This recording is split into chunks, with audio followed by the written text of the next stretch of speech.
اصل میں یہ تابوت سکینہ جو ہے یہ ان کا ایک بڑا لکڑی کا صندوق ہے، اب بھی ہے، ان کا دعویٰ ہے کہ موجود ہے، اور مسجد اقصیٰ کے نیچے جو سرنگ ہے اس میں موجود ہے۔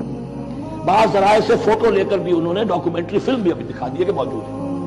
نبوکدنضر نے جب گرایا تھا 586 قبل مسیح میں، جو حضرت سلیمان کا بنایا ہوا ہیکل تھا، اس کے تہخانے میں وہ رہتا تھا، اور وہیں پر جو ربائی تھے وہاں موجود تھے، ربانیین۔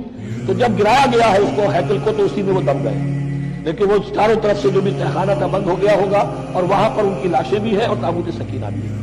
لیکن ہوا یہ تھا کہ جب ان کے پڑوسی ملکوں نے انہیں شکستیں دی تو وہ تابوت سکینہ بھی چھین کر لے گئے۔ اب اس میں گویا کہ ان کے لیے بہت بڑی بات تھی کہ ان کے لیے کم سے کم ایک دل کی روحانی تسکین کا سامان تھا۔ ہمارے پاس حضرت موسیٰ کے تبرکات ہیں، عصائے موسیٰ اس میں ہے، رکھا ہوا ہے، اب بھی ہے۔